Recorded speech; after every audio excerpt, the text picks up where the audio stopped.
Bulawanong adlaw Dabawenyo, Bulawanong adlaw Davao de Oro. Ug welcome sa episode 3 sa atong trabaho negosyo kabuhayan year 2. Ug kabalo ba mo kung sa'y mahitabo karong adlaw?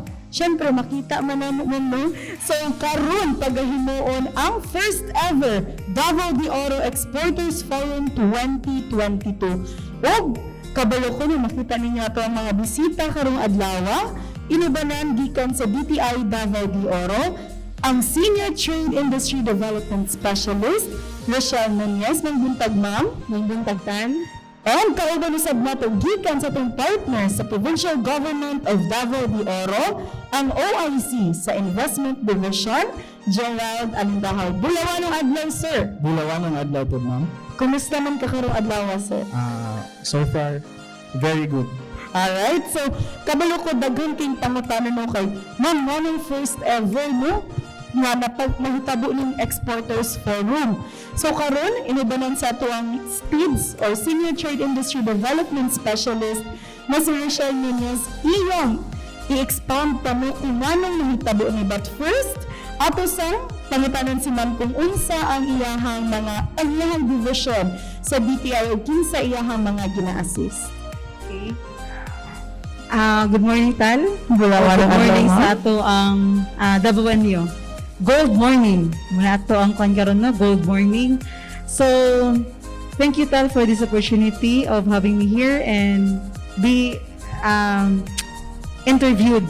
Kani kay pinaka-importante yun yung interview. So, this is actually about the DDO Exporters Forum.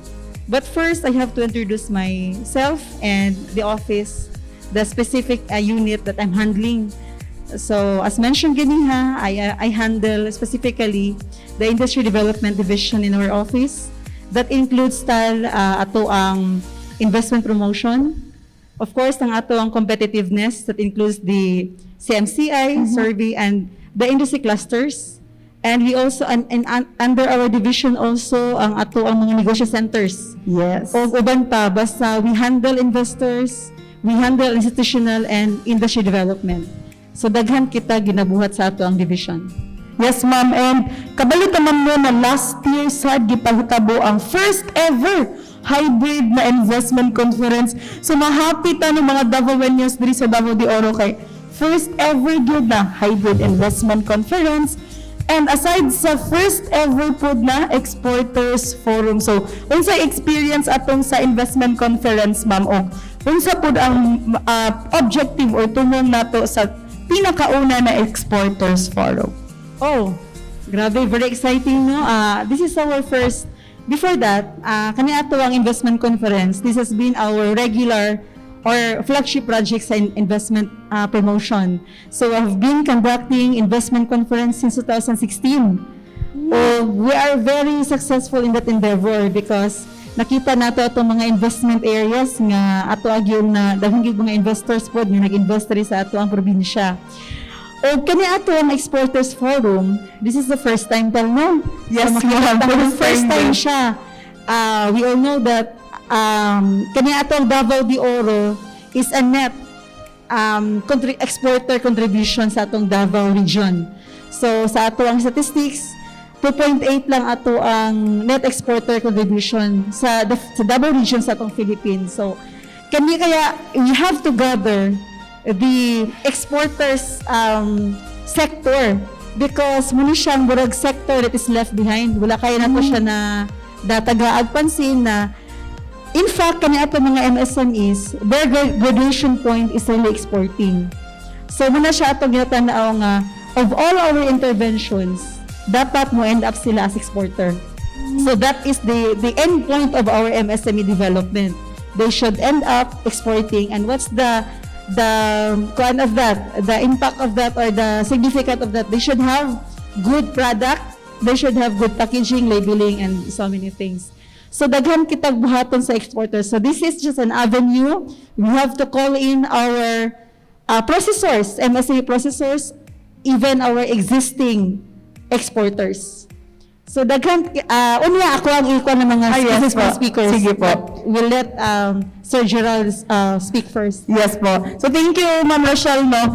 And of course no, first time pod nato or diri sa DTI Davao de Oro na makatrabaho si Sir Gerald no. So sir, unsay mga expectation nimo no, and for sure dili ba kagikan sa investment dati na division sir? Yes ma'am, actually ang investment division gyud, no, just to give everyone a background, newly created lang siya nga division. Kaya before attached ni siya sa tourism, no? So under siya sa tourism and investment promotions division. Now, seeing the growth especially sa business sector diri sa province, it is a mission, gihimo siya nga mission ni Governor J.B. Teron uy na tutukan yun arong matabangan ng ato ang business sector, no, including naning mga exporters nato and mga would-be exporters sa ato ang province. So with that, na-create ni, though na challenges sa pag-create kay because of the lack of manpower, and then fortunately isa ko sa napili nga mo sit down na ning office and mao ang mag-oversee for the meantime, no, kay consistent man guni siya sa vision, no, general vision sa province, no, to be the top investment and tourism destination sa region 11. So with this mission, gihimo gyud ang amuang opisina. Now as to expectations, most probably sa among opisina will still be amo pang ilatag ang sa among framework kung sa among trabaho sa opisina.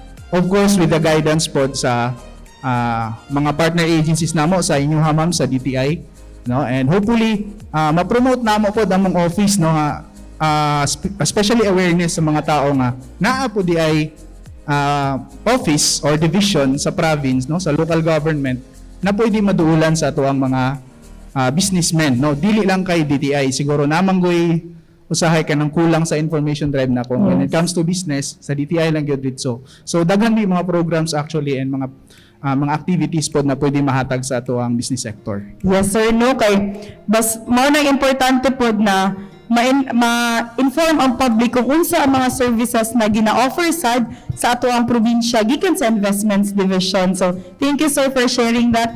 And Ma'am Rochelle, I know na excited kayo ang mga tao no kung unsa gyud or kinsa to ang mga guest speakers ug unsa ilahang i-share about sa exporters forum po. Unsa ilahang mga topics na i-discuss and all that. Yes. Oo. As mentioned tal, grabe, this is one of the most highlighted events in the investments kani ato ang Exporters Forum. So, if it's highlighted tal, we should invite good speakers and relevant speakers nga makahelp gid sa atong mga exporters and would-be exporters. Kaya ato gyud gi-invite ang naatay invitation from or confirm ba gyud sila the Bureau of Customs in Davao. So, they will be sending their Deputy Collector for Operation, mismo si Attorney Dante Maranan, and with him also is their Export Division Chief, si Madam Monteverde. So, dala sila karong adlaw. Karong adlaw, yes. So, ang point dal ato pong invite ang counterpart sa DTI on export. That's Export Marketing Bureau sa head office nato sa Manila. So, naa siya mag-appear ang ato ang EMD Assistant Director Agnes Bianca Sikemti. So, ang ilahang nagod is more on export promotion. So, they will introduce unsa to mga export opportunities sa abroad and unsa to mga produkto nga kanang halinon sa abroad or kanang mga in demand sa abroad. So, muna siya ang mga they do different export marketing activities abroad, kaning AFB. And then third one, this is one of the most important speakers also, kaning ato ang field export. Kasi they are more of the assistance na gid mismo sa MSME or exporter. Kani sila, i-represent kita mismo sa ilang executive director, unya muna siya ato ang previews na to ang regional director sa DTI also. Si Executive Director Marison S. Loreto. So, naa siya din aron share pod o pinaka-importante, ihapon i-share iyahang knowledge through consultancy services in the afternoon. So, daghan siya i-share sa mga unsa ang mga services sa ato ang field export. Kay kanato mga exporter, nindot gid sila moagi gid sila sa field export aron they can be guided. They will be guided on sa ilang buhaton kaning ato ang field export. And we also have, of course, should know our economic standing.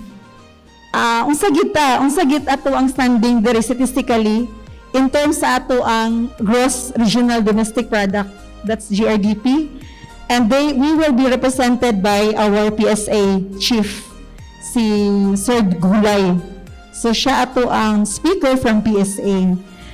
So kato siyang upat, so natay sa export, we'll talk about the export, the BOC will talk about the export regulation, the AMD will talk about the export promotion, and the field export will talk about the consultancy services, support to the exporters, and of course we have this PSA who will talk about our standing economically in terms of net export contribution of Davao de Oro.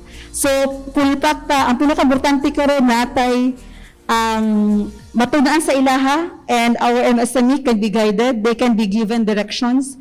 And of course, ang ato ang support from the regional office TAL, na si Regional Director Maria Belenda Ambi, and ang ato ang governor, ang atong Honorable Governor J.B. Tayron L. Uy, who will both give their message of support. So, message of support sa atong program, kasi sila man gud ang nagahatag sa ato og direction, kani ato ang mga leaders, sila ang hatag sa ato guidance, and then support, of course, kasi naman sa ilaha ang authority. And ang pinaka-importante, we have this attorney Lucky Sigfred Balyeke, ang ato ang provincial director, inubanan sa ato ang division chief na si Sir Kim Evangelio. Participants karong adlaw, kompleto, nata existing exporters, big companies, and we also have would-be exporters, and those are exporters nga they have already ready products for export at least. So they have FDA registration, they have packaging, labeling, and they have the material source. And of course, katong ato ang mga potential exporters. No, muna siya tal. Yes, thank you kay Ma'am Rochelle, no. And grabe, no, mga ka-TNK, daghan kay mahitabo karong adlaw, and I know excited kay mo na makatuon sad, no. Basig na ay mga gusto, pwede kayo mo bisita sa Facebook page ninyo, sir. Naaba mo Facebook page for promotion na to? Yes, ma'am, natay Facebook page, no, sa Davao de Oro Investment Promotion na Facebook page, or mo pwede po sila mag follow dito sa page nato sa Davao de Oro, sa Davao de Oro Servisyo Oro mismo na page. So na dito daghan tang makita dito ng mga unsa man ang mga programs or ang mga like ingani mga activities pod na inahimo sa province or in partnership with national government agencies. Once again, daghang salamat Ma'am Rochelle ug Sir Gerald, no, sa pag-share sa inyong time karong adlaw para usab makabalo ang ato ang mga taga-paminaw ug taga-subaybay sa TNK kung unsa gyud ning exporters forum kay pinakauna man gyud ni Ma'am, and puhon basig masundan pa. And to all our viewers, no, daghang king salamat, And we will be right back.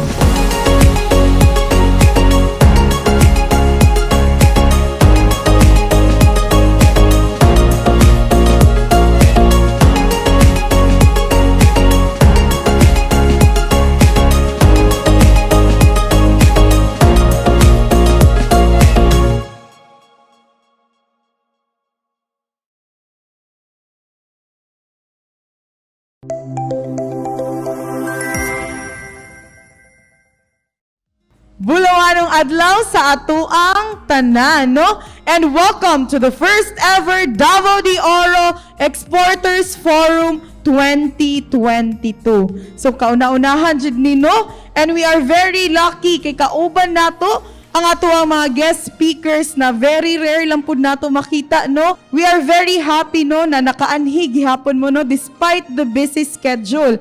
So sa walay paglangan, akong i-acknowledge ang atuang mga participants or attendees na anaa karong buntaga. But first, we would like to acknowledge the presence of DTI Davao de Oro Provincial Director, Attorney Lucky Siegfried M. Balieque, CESO 5. And we also have our guest from the Philippine Statistics Authority, Chief Statistical Specialist, Sir Abraham Enrico E. Gulay Jr. And all the way from Davao City, for sure sa'yo kay ninigikan si Sir ug si Ma'am, no? From the Bureau of Customs, Port of Davao, Attorney Dante Maranan, Deputy Collector for Operations. And lastly, we have from the Philippine Exporters Confederation Incorporated, Region 11 Chapter, Executive Director Marizon S. Loreto. Let us all welcome to give his opening remarks the DTI Davao de Oro Provincial Director, Attorney Lucky Siegfried M. Balieque, CESO 5. Good morning sa atong tanan. This is our first Exporters Forum. Kung ang investment conference nato, no, ginapahigayon nato yearly. No, since 2016, if I can remember it right, tama ba? No, since 2016, yearly na atay investment conference. So this time, no, let's also give time sa ato ang mga exporters. Though of course, they are investors themselves. So kani para ni sa ato ang mga exporters and would-be exporters and basin since nasugdan na nato, basin mahimo na pud ni siyang yearly na Exporters Forum. So once again, sa atong tanan, daghang salamat. Thank you for taking time to be with us today. Davao de Oro is one of the emerging provinces in Davao region.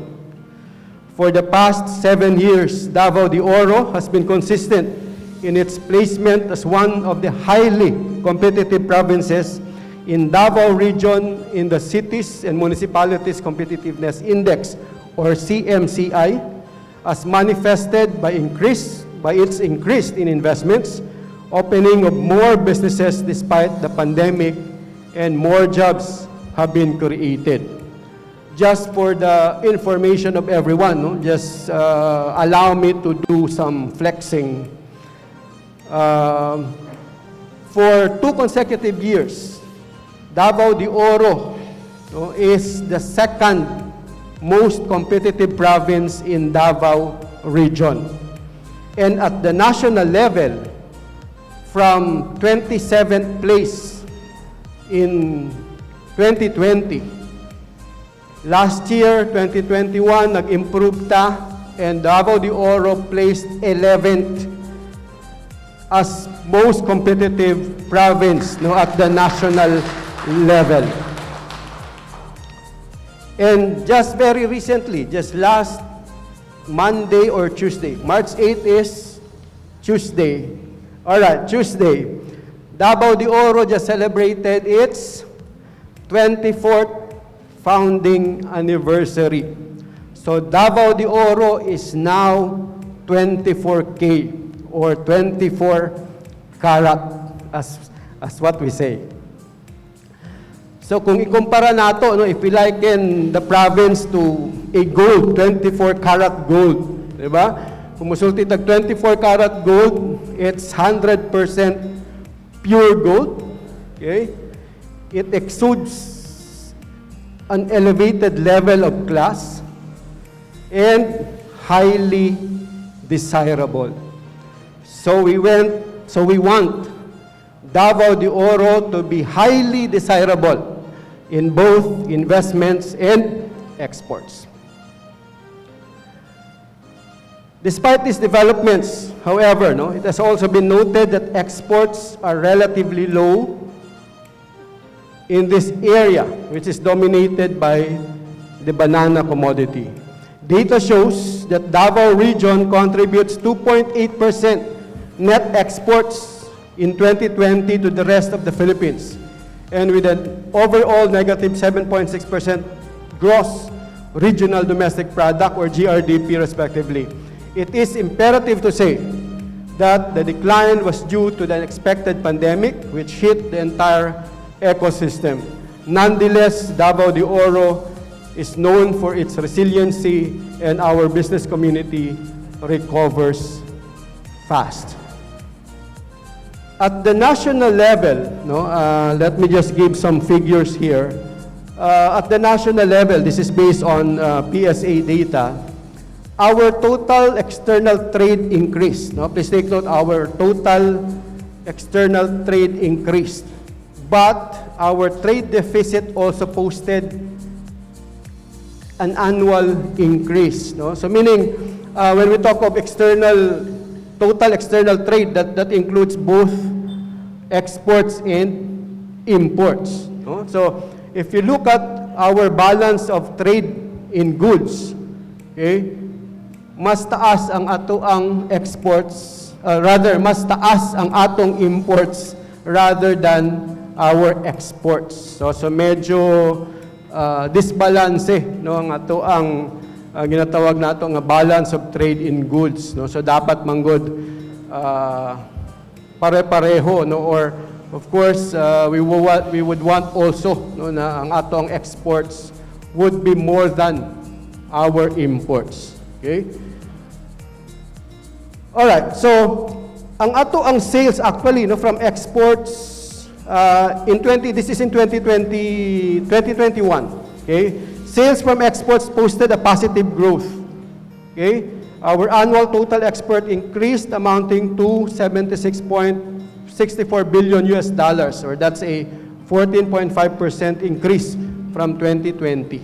So, though ang balance of trade nato, dili ana ka gwapo ang picture, but at least kahit na papano ang atong exports naga-increase. Despite all the challenges, pandemic, among other factors, naga-increase gihapon ang ato ang export. So this is a challenge for all of us.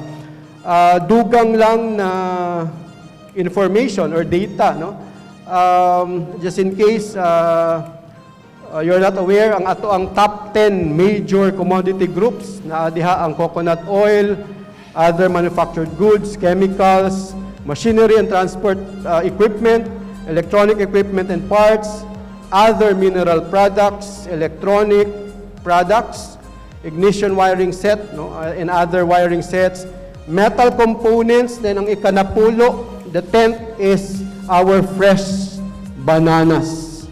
Okay, so naagi hapon dito.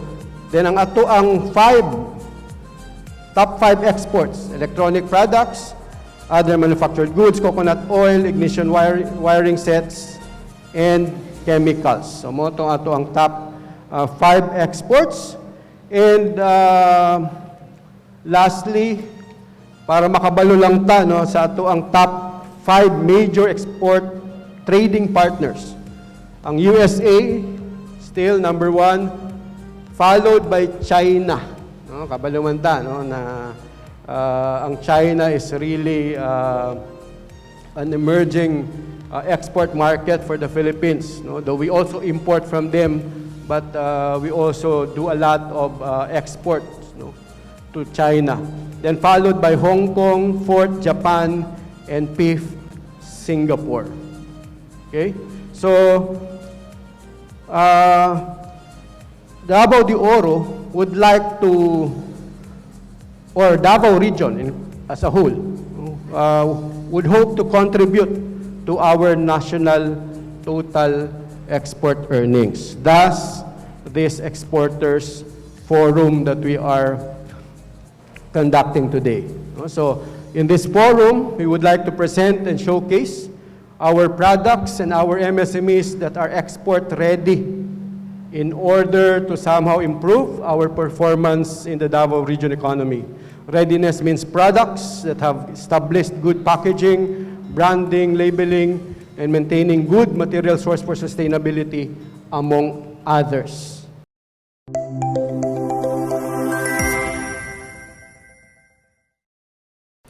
And welcome back mga ka-TNK, and joining us on today's episode, kauban nato ang gikan sa the Philippine Exporters Confederation Incorporated, Region 11 Chapter, Executive Director Marizon Loreto. Bulawanong adlaw, ma'am. Bulawanong adlaw, Crystal, ug sa tanan nga mga naminaw ug nagtan-aw karon sa imuhang show. Thank you kayo, ma'am, no? And in celebration po din, no, sa International Women's Month. And karon sad, gipahigayon ang first ever Davao de Oro Exporters Forum 2022. So mangayo lang mi, ma'am, former RD nato, no, sa DTI 11. Unsa po ang mensahe nato sa mga exporter nato, no, na gusto mo compete sad sa international na scene? Ang ako lang ikasulti sa mga gusto nga musulod sa export market is kinahanglan gyud pangutan-on usa ang atong kaugalingon in terms of readiness or ang atong kasiguruan nga mo venture gyud ta into export business, kay dili sayon ang musulod sa export industry, pero kung makasulod ka na niani makuha na nimo ang requirements sa export market, then tuloy-tuloy na ug sigurado na gyud ang imuhang success sa imuhang export business. But sa ako nang gisulti kaganina during the forum, daghan og mga requirements kung gusto ka mo sulod sa export business, and then kinahanglan gyud nga imuhang preparahon ang imuhang sarili, at the same time napo kay willingness nga mo comply with the requirements sa atong mga government agencies. Alright, thank you so much, Ardino. And lastly lang po, as we celebrate this year's International Women's Month, unsa po ang mensahe ninyo sa ato ang mga kababaihan, no, na nag-venture into business po sa pagnegosyo?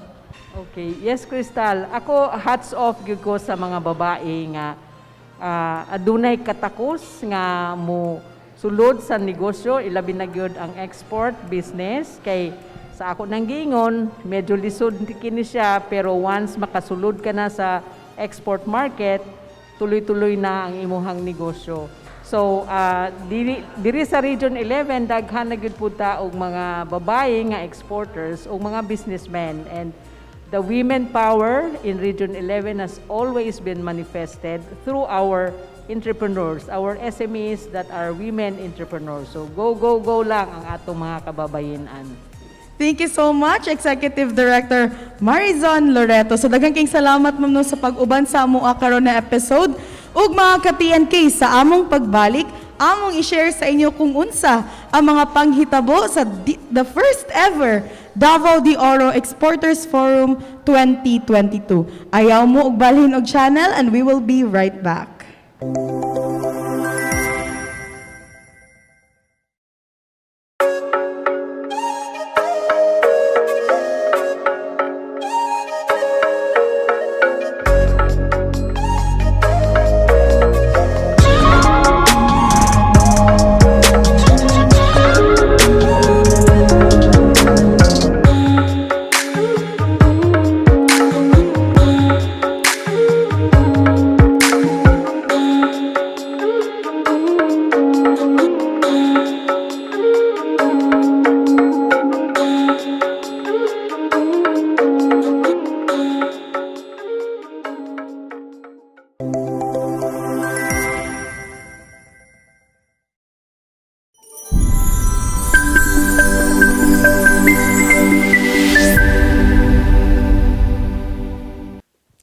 Good day, Davao de Oro! Here's your Trabaho, Negosyo, Kabuhayan updates. For this month's highlight, the Department of Trade and Industry, through its negosyo centers, assisted in the conduct of Davao de Oro Mega Job Fair 2022. Also, the Department of Trade and Industry Competitiveness Bureau, together with the Ministry of Trade and Investments and Tourism of Bangsamoro Autonomous Region in Muslim Mindanao, visited the municipality of Compostela, Davao de Oro. Last February 24, 2022, Cities and Municipalities Competitiveness Index benchmarking was conducted. This gave LGU Compostela the chance to share their story of success and provide BARM MTIT officers and staff an in-depth understanding on the importance of CMCI. DTI Competitiveness Bureau Director Lillian Salonga gave a rationale of the learning visit. She also congratulated LGU Compostela and the province of Davao de Oro for the excellent performance on last year's CMCI. We organized this site visit as one of the top 10 LGUs ranked all over the country. It is Davao de Oro for infrastructure, ranked number 7. So congratulations to Davao de Oro. We're here today to listen and learn from your municipality's best practices. I am very confident that the learnings we will get from you will be vital in being able to help our BARM LGUs also improve the ranking. Business Permit and Licensing Officer Justado Renegado gave an overview on the audio-video presentation. This 30-minute video presentation highlighted LGU's profile, history of the LGU CMCI journey, best practices in relation to the CMCI competitiveness pillars, lesson learned, and outlook of the future of LGU Compostela. Hinahanap namin talaga ang mga magandang pagpatakbo ng pamahalaan, lalo na yung mga municipal governments natin at kasama na ang 3 cities namin. Bangsamoro Autonomous Region in Muslim Mindanao, Ministry of Trade, Investments and Tourism, Minister Abuwarmi Tadik gave a feedback on the audio-video presentation. He also thanked DTI, the province of Davao de Oro, and LGU Compostela for the continuous effort and for the many learnings they had acquired. Strong collaboration, support each other para magkaroon tayo ng magandang kinabukasan ng Republic of the Philippines. We are really asking and appealing to each and every one of you to please support us, the new government of the Autonomous Region of Muslim Mindanao. Wabillahi taufiq wal hidayah. Wassalamualaikum warahmatullahi wabarakatuh. Isip Mayor ng Lungsod ng Compostela, nagpapasalamat din sa Bureau ng CMCI na ginawaran ang Compostela as number 1 sa Region 11 sa competitiveness index sa infrastructure. So, going to Compostela, nakita na ninyo ang ganda ng aming mga kalsada. So, Compostela being the center, going to Butuan, passing Vista, papunta dito, complete na ang mga kalsada. LGU Compostela's very own Mayor Lema P. Bolo gave a message of gratitude. She also talked about the achievements of the municipality and the different remarkable improvements during her term. She even invited the participants for a short tour before leaving. So siguro baka maka-isip kayo na pupunta kayo doon, pwede rin. Pwede rin. We have a lot of municipalities sa CMCI who are awarded also. It shows na kumbaga Davao de Oro as a whole is really doing its best. DTI Davao de Oro's Provincial Director Attorney Lucky Sigfred M. Bolyaques, SO5, gave a message of inspiration. He mentioned that a lot of municipalities here in Davao de Oro received awards last year. He also hoped that this benchmarking activity had greatly helped our BARM MTIT participants. Bonus na lang yung award, but at the end of the day, yung constituents na yung magbe-beneficio sa lahat ng accomplishments, lahat ng achievements ng LGUs. On the second part of the program, a brief press conference was conducted. This was participated by DTI Competitiveness Bureau Director Lillian Salonga, BARM MTIT Director General Roslaini J. Alonto Sinarimbo, Minister Abuwarmi A. Tadik, Deputy Minister Attorney Sukarno A. Abbas, Municipal Mayor Lema P. Bolo CPA, and DTI Davao de Oro Provincial Director Attorney Lucky Sigfred M. Bolyaques, SO5. This press conference gave our journalists the chance to interact with the participants. so they could better communicate this important news out to the general public. To conclude the program, DTI Competitiveness Bureau Director Lilian Salonga invited all the LGUs in the country to join this year's CMCI. She encouraged everyone to work hand in hand and focus on inclusiveness. She said that for a country to move forward, no one should be left behind. In the 2020 National Competitiveness Index, Davao de Oro ranked 27th and leaped 16 places higher in 2021 and got the 11th spot among all provinces in the Philippines and second overall most competitive province during the 5th Davao Region Competitiveness Awarding. Laak ranked first in the most improved first and second class municipality, and Compostela ranked 9th in infrastructure pillar among first and second class municipality in the Philippines. In addition, Compostela ranked first overall most competitive municipality in Davao region. And second is Nabunturan, 4th Mako, 5th Laak, 7th Maragusan, and 8th Moncayo. Here is the list of awards received by the municipalities of Davao de Oro. For Trabajo updates, in celebration of the 24th founding anniversary of Davao de Oro, the provincial government, in partnership with Public Employment Service Office, Department of Labor and Employment, Department of Trade and Industry, Technical Education and Skills Development Authority, conducted Mega Job Fair 2022. This Trabaho Negosyo Kabuhayan Job Fair is a hybrid and blended recruitment activity in a virtual and face-to-face mode of interview. Kinasaulog nato ang 24th year anniversary sa atuang probinsya. Provincial Public Employment Service Office Manager Miles A. Atugan gave the rationale of the activity. He stated the numerous achievements that his office successfully accomplished last year. And this time around, he was confident and positive that through this activity, a lot more will be achieved. A message was given by the Department of Trade and Industry Davao de Oro Provincial Director, Attorney Lucky Sigfred Ambalieke, CESO 5. Gaan og trabaho ang atong mga katawhan. He gave emphasis on the government's responsibility in serving its people. Thus, he believed that one way of doing this is to give job opportunities to them.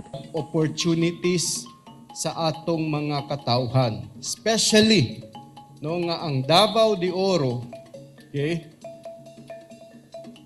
Kumbaga, we've been here, no, for already 24 years.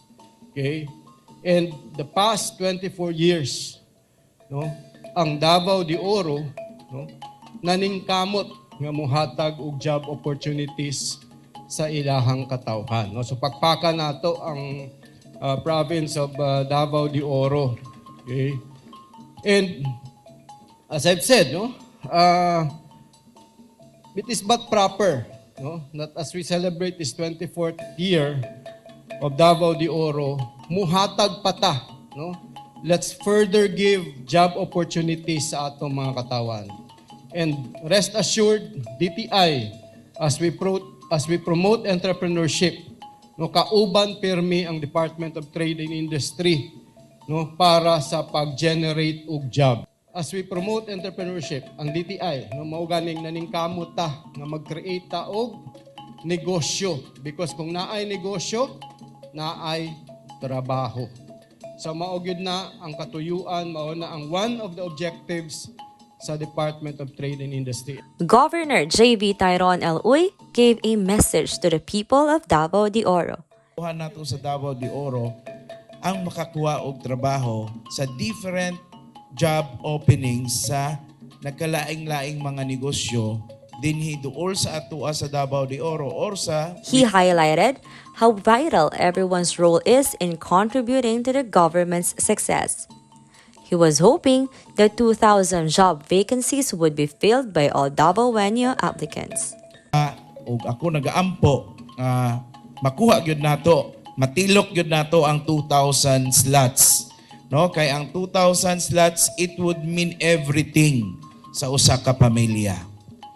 No, kay unang-una, ma-empleo ta, ma-secure nato ang ato ang sarili na aduna tay stable na job, and then thereby helping our families as well, which is very important. Technical Education and Skills Development Authority Provincial Director Jasmine Neri gave her words of commitment on this year's job fair. She also showed her office's full support to the government. Programs in different qualifications that includes the agriculture sector as well as the fishery.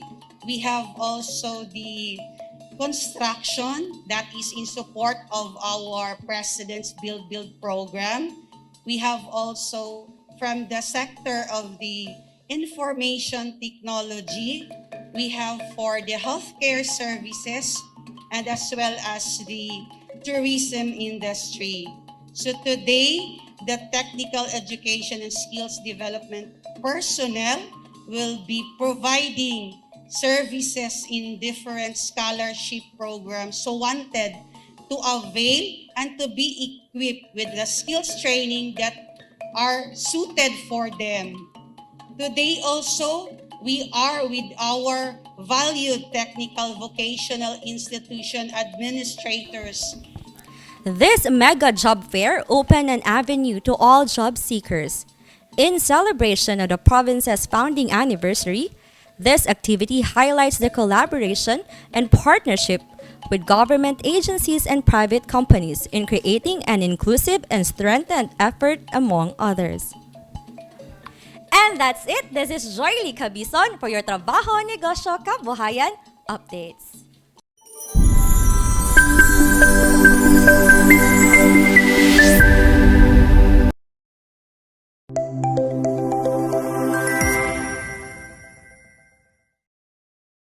And we are back mga ka-TNK. Ug karon, please watch this video kung unsa ang nahitabo diri sa first ever Davao de Oro Exporters Forum 2022. This forum is a testament that indeed our economy is achieving greater heights. Together with DTI, we now explore the possibility of sending our local products to abroad. Dili lang tao ang atong dapat ipadala sa laing nasod, pati usab atong mga produkto atong ginapasigarbo dinhi sa Davao de Oro. On the part of the Department of Trade and Industry, we have programs which aim to support the efforts of our local entrepreneurs to develop and improve their products and services, to equip themselves with knowledge and skills to manage their business, and to prepare to access both domestic and export markets. Today, I am pleased to report the economic performance of Davao Region in 2020 and the share of Davao de Oro in its GRDP. And this is the flow of my presentation.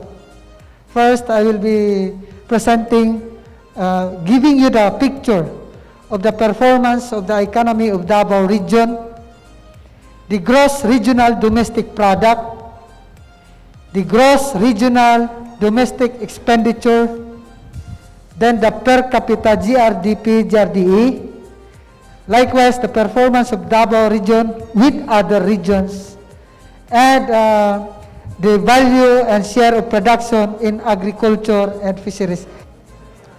What is exportation? Of course, it refers to the act, documentation, and process of bringing goods out of the Philippine territory. Okay? It is important because it generates employment, increases foreign currency reserves.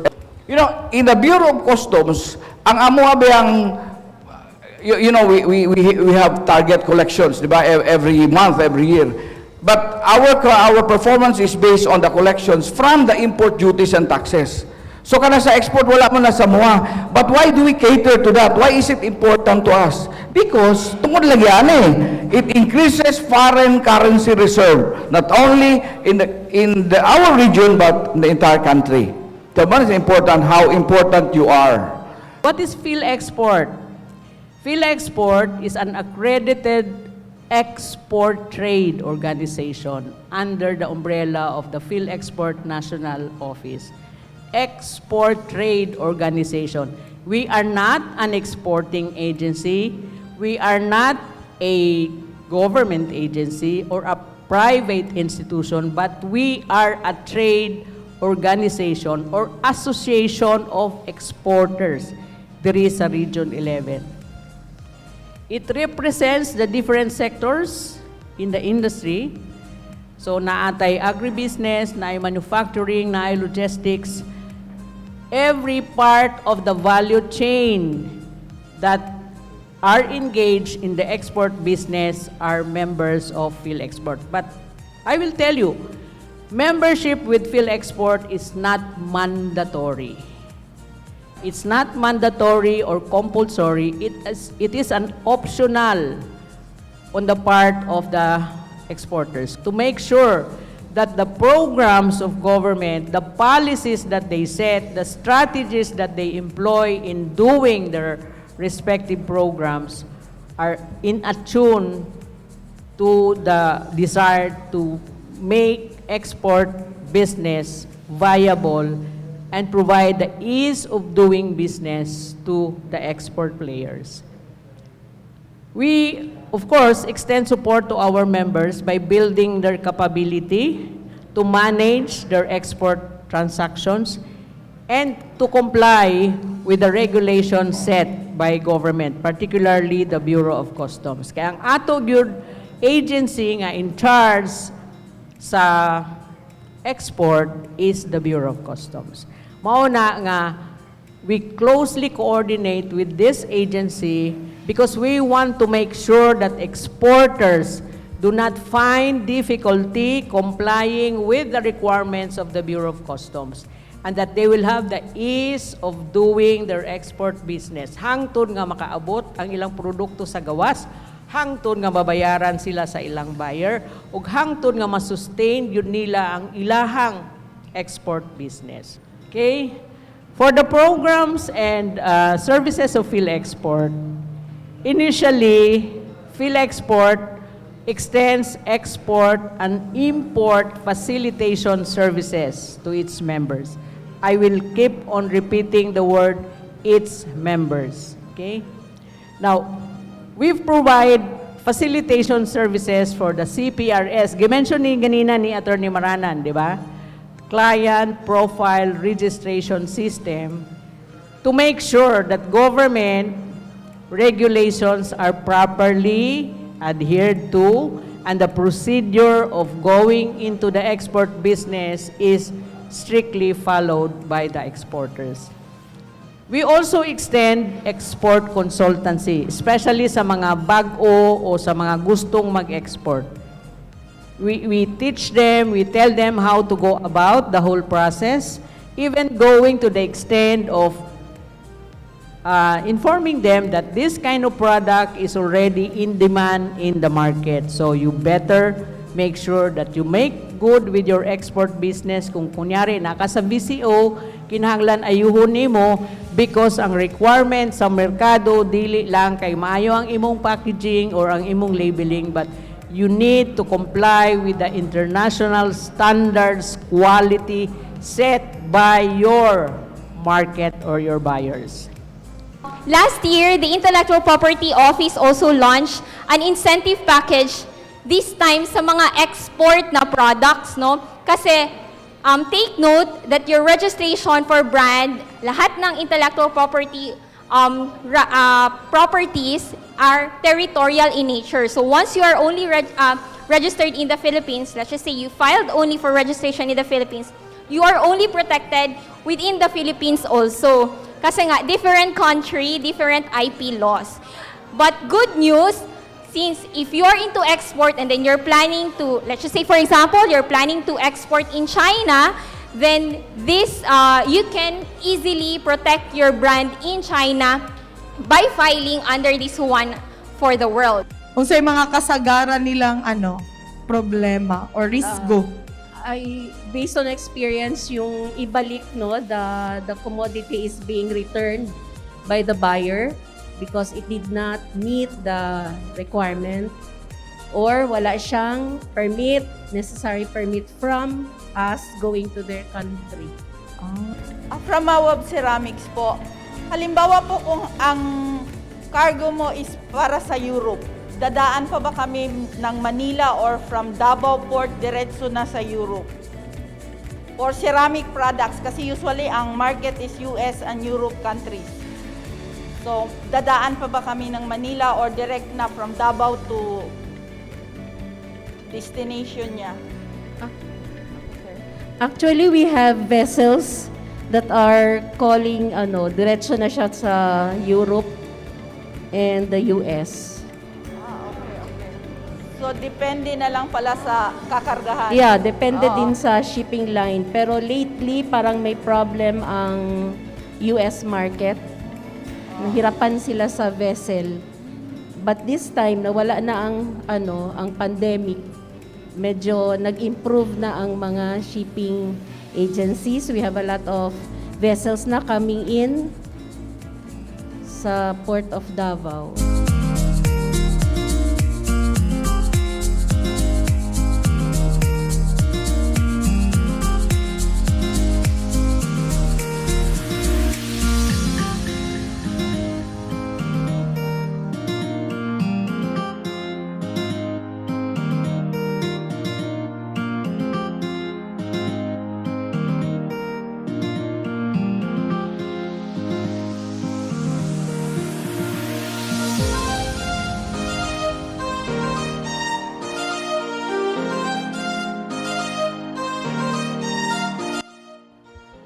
And welcome back mga ka-TNK.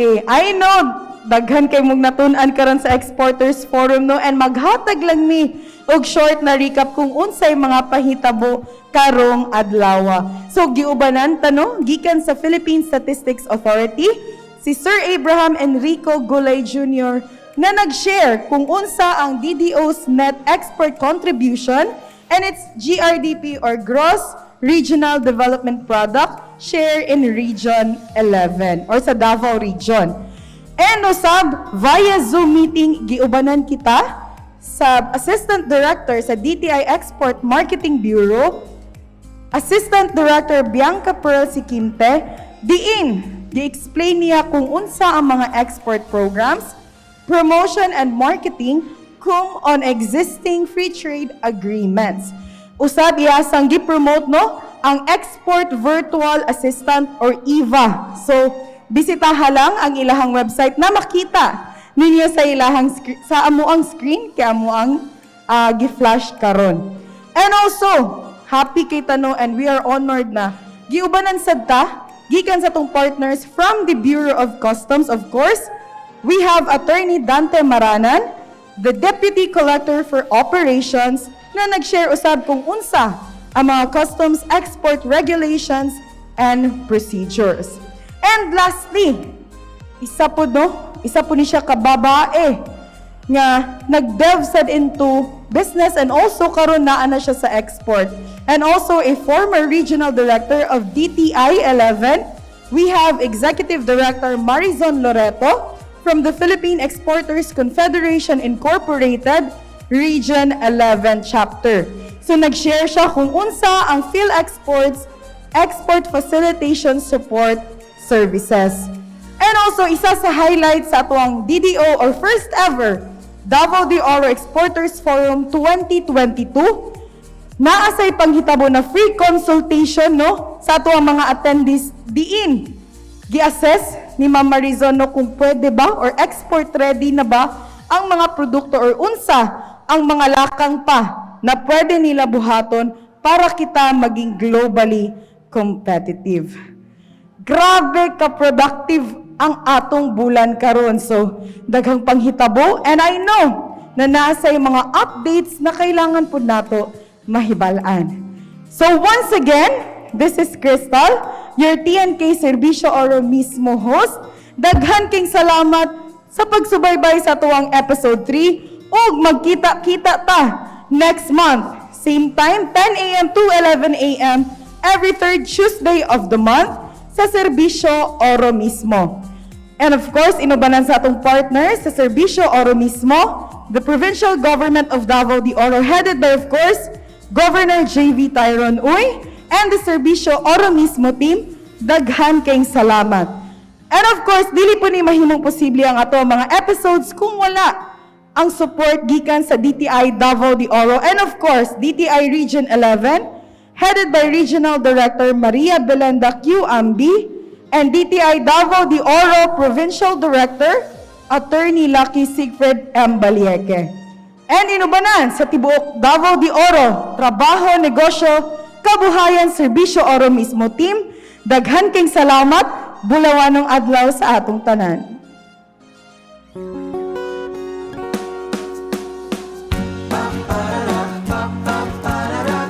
Kaya natin yan. Kaya natin yan. Kung nais umasenso, manap ng trabaho, o di kaya'y subukang magnegosyo. Lumikha ng produkto't sikaping lumago, inspirasyon mong pagkapiko. Katuwang ng gobyerno sa iyong tagumpay, iisa ang ating hangarin. Pag may abilidad at oportunidad, tiyak na ang lahat ay uunlad. Trabaho, negosyo, kabuhayan, kaya natin yan. Walang iwanan. Go lang ng go mga kaibigan. Trabaho, negosyo, kabuhayan, kaya natin yan. Sulong Pilipinas! Go, go, go, kababayan! Kaya natin yan. Kaya natin yan. Kaya huwag magtipid sa iyong mga pangarap. Sige-sige sa pagsisikap. Asenso'y sigurado sa hinaharap. Manalig lang palagi sa sarili. Trabaho, negosyo, kabuhayan, kaya natin yan. Walang iwanan. Go lang ng go mga kaibigan. Trabaho, negosyo, kabuhayan, kaya natin yan. Sulong